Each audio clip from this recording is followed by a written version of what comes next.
Ladies and gentlemen, college football fans, welcome back to the Big Ten Quick Talk podcast. Our last video exploded. If you haven't seen it, link in the description below. Now, let's get right into it. Oh, by the way, go ahead and subscribe really quick.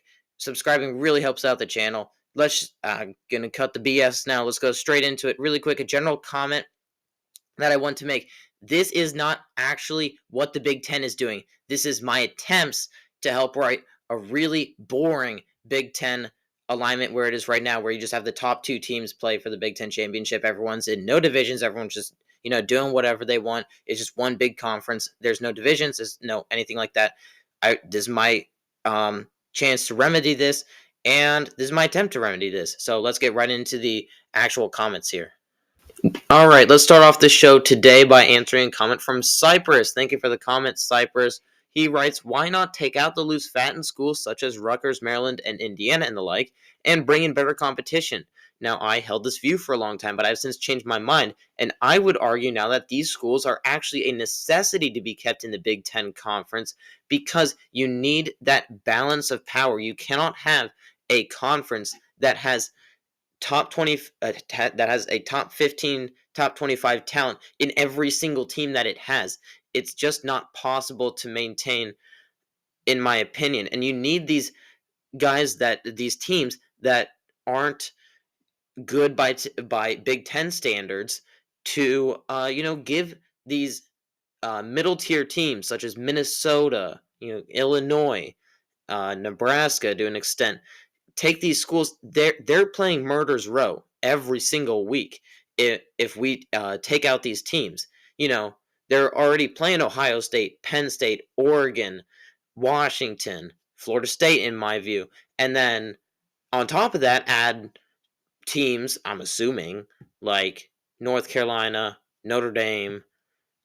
By the way, we'll answer Notre Dame later, but it's just impossible for a team like Minnesota, Nebraska, to survive at this point. Obviously, they can grow.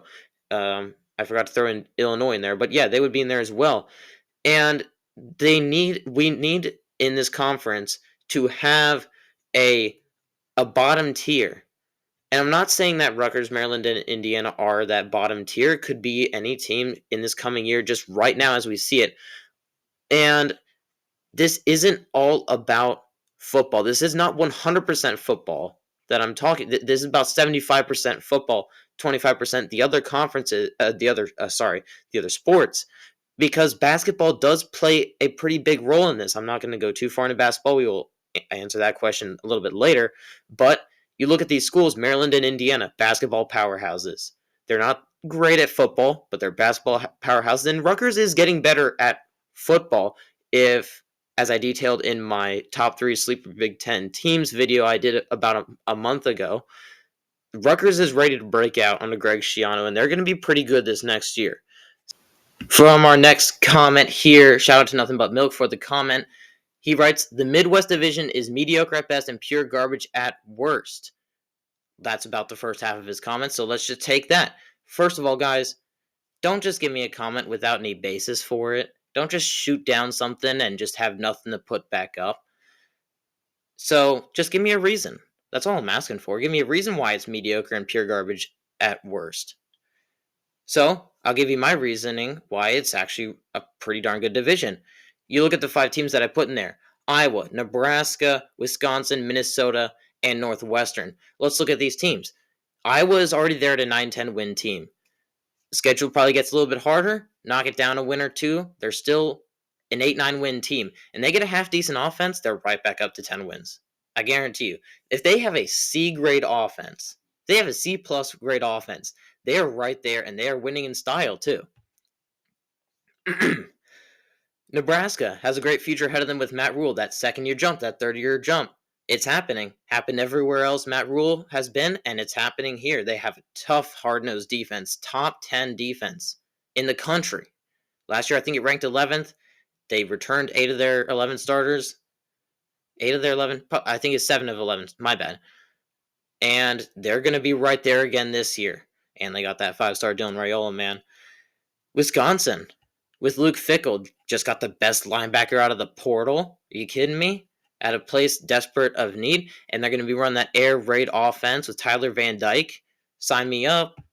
And they're going to be there for the long term as well. Luke Fickell is there to stay, and Luke Fickell is going to make that team really, really good again. Then you got Scott Braun over at Northwestern. Man, everyone be sleeping on Northwestern, man. Northwestern is just a great program right now. 8 wins with nothing on their roster. Absolutely nothing. Scott Braun just hired 5 seconds. I think it's David Braun, actually. Sorry, my pen. Hired 5 seconds before the season started. And he did absolutely fabulous. Then you got PJ Fleck. Yes, Minnesota's on a bit of a downward trend, but that can go right back up. PJ Fleck knows exactly what he's doing out there in Minnesota.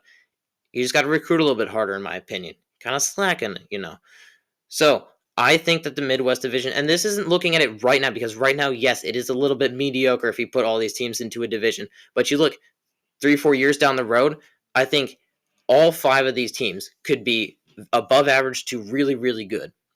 I really think that. Answering the second part of his comment, the fairest way to go is 20 teams, 2 divisions of 10 teams with promotion and relegation every year. I have a little bit of I do have a problem with this.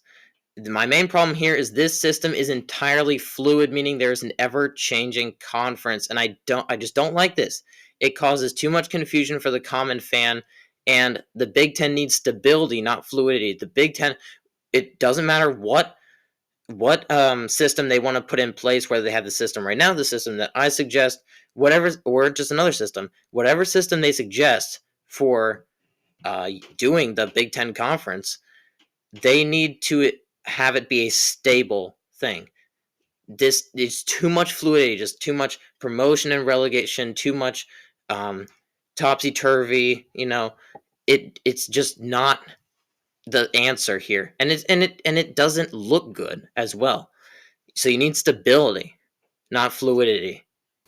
Our next topic that we'll be discussing that was brought up in the comments, and I'm not going to shout out just one comment because there were multiple comments and multiple commentators on the previous video that I did that brought up this topic of Notre Dame. Just from what I saw, Huskers fan 66, Old Guys Rock, many others brought up Notre Dame in the comments. So why not Notre Dame in the Big Ten? They would fit right in. They're right there regionally. And in my opinion, Notre Dame is one of the most proud programs in the nation. That's why a lot of people hate them. And that is not necessarily a bad thing. School pride, it's really there with Notre Dame. And I think that they fully intend to stay independent, because if Notre Dame wanted to be in a conference, they would be in a conference now. They would be in over Oklahoma, over Washington, over USC, over UCLA. If they said, okay, we're ready to join the Big Ten, or they said, okay, we're ready to join the SEC, or at the time the ACC really was pushing for them. Now we know that the ACC is not really going to be in picture for Notre Dame. But likewise, if they said, hey, guys, we want to join the Big Ten Conference, or hey, guys, we really want to join the SEC, they would have taken Notre Dame in over every school, maybe except for Texas, because Notre Dame has that big of a brand. They are a top 5 brand in college football, and they would have been in if they wanted to be in. So I think, and they're sitting pretty right now. They don't have to be bogged down by conference regulations or whatever. They can do whatever they want. They have their own TV deal with NBC. They got all their games on NBC, and they're just fine right now as an independent. Now, would I love them in the Big Ten? Yes, but I don't think it's realistic that Notre Dame joins the Big Ten Conference. Just one general comment here. None of this is set in stone, in my eyes. This could a couple little things could definitely fluctuate, like Arizona. I thought that they would be a pretty good fit. They're out west. They're a basketball powerhouse that would help balance the Florida State football powerhouse, and Arizona would fit in my West division pretty perfectly. Since then, I've realized that there are many complications when it comes to Arizona that I did not previously know about. Man, there are a lot of Arizona insiders out there, man, in the comment section out there. Y'all are insiders out there in Arizona. Shout out Zona fans. Y'all are great. But I'm not hard set on Arizona. I'm not hard set on Florida State. This is just my attempt at bringing a solution to a frankly boring Big Ten conference. I don't just want to see the top two teams get in with no divisions. That's just boring. This is exciting. This is fun. And this can work for a decade. It really can. You don't have to expand past 20 teams here. You don't have to do that. You're The Big Ten will be perfectly fine there. The SEC doesn't look like they're trying to match up at all. The Big Ten would be the front runner of all realignment. They would be great right where they are at.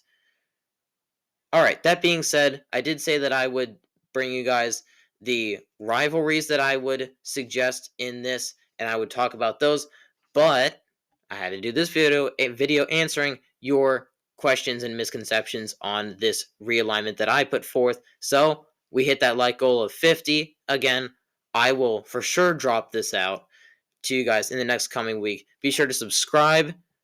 Always be sure to like the video if you want to see the rivalries that I have coming out for you, and I have some whoppers out there for you. And you're not going to believe some of them, but hey, these are my attempts at it.